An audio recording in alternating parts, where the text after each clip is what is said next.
నేను ఎమ్మెల్యేనంటే మంత్రిని అయ్యానంటే పవన్ కళ్యాణ్ గారు ఇప్పుడు నేను చెప్పేసి నేను చెప్తా ఉన్నా.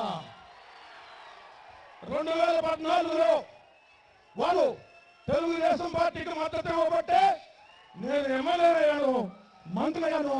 ఈ నియోజకవర్గానికి 2500 కోట్ల రూపాయల నిధుల్ని తెచ్చి అభివృద్ధి చేశా. తెలుగుదేశం పార్టీ అధికారం ఉందంటే పవన్ కళ్యాణ్ గారి యొక్క పుణ్యం. చంద్రబాబు నాయుడు గారి కూర్చి పవన్ కళ్యాణ్ గారి చంద్రబాబు నాయుడు గారి కూర్చి పవన్ కళ్యాణ్ గారి యొక్క విషయం చెప్పేసి సందర్భంగా నేను తెలియజేస్తున్నా.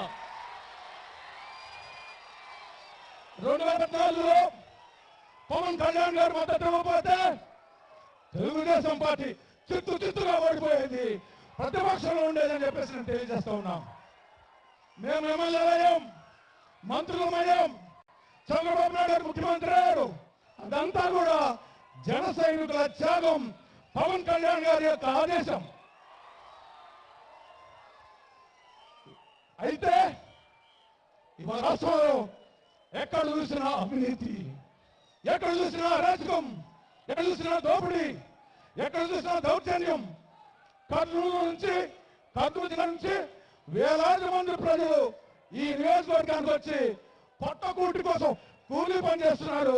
ఇవాళ ఈ నియోజకవర్గంలో ఎక్కడికి పోయింది పేదరికం, ఎక్కడ పోయింది నిరుద్యోగం, ఎక్కడ చూసినా పేదరికం, ఎక్కడ చూసినా నిరుద్యోగం, ఎక్కడ చూసినా వెనుకబడితనం.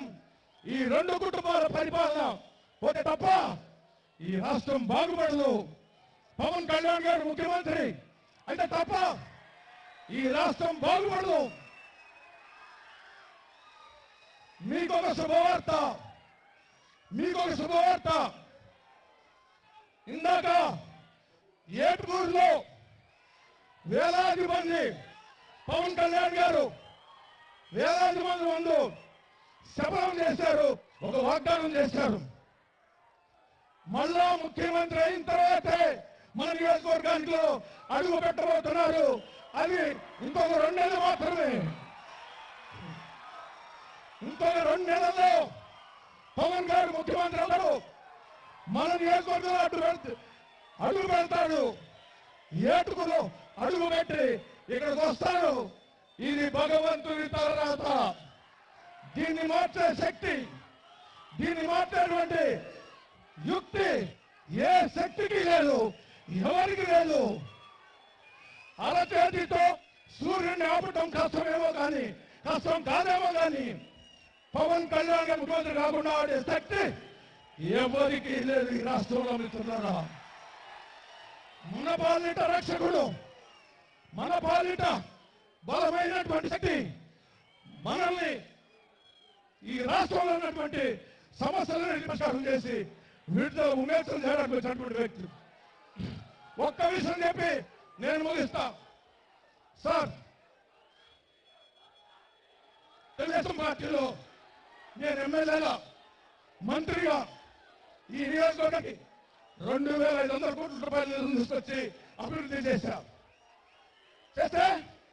అభివృద్ధి చేస్తే అవమానించారు, అభివృద్ధి చేస్తే నిందలు వేశారు, అభివృద్ధి చేస్తే మాకొద్దు పొమ్మన్నారు, అభివృద్ధి చేస్తే నువ్వు మాకు అక్కర్లేదన్నారు. నేను మీ పార్టీలోకి వచ్చినప్పుడు, మన పార్టీలోకి వచ్చినప్పుడు అక్కడ ఎన్టీ రామారావు గారి విగ్రహం ఉంది.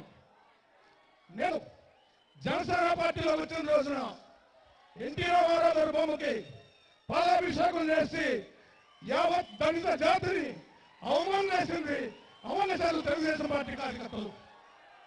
నేను పార్టీని వదిలితే మైలబడిందని, పార్టీ మైలబడిందని పాలాభిషేకం చేసేస్తారు అక్కడ ఎన్టీ రామారావు. వాళ్ళు వద్దంటే మీరు నమ్మన్నారు, వాళ్ళు అవమానిస్తే మీరు అభిమానించారు, వాళ్ళు అగౌరవపరిస్తే మీరు గౌరవించారు. మీకప్పుడు కూడా నేను హృదయపూర్వకంగా మీ అడుగుదాడులో నడుస్తూ మీరు చెప్పిన మాట విని మీకోసం ప్రాణమైన ఇస్తాం, మిమ్మల్ని సీఎంగా చేసుకుంటాం. ఇది మా వాగ్దానం. ఇప్పుడు కొన్నింతల వంశపు కొదమ సింహం మన పవన్ కళ్యాణ్ గారు. ఆయన వాళ్ళని ఉద్దేశించి మాట్లాడతారు. Thank you sir.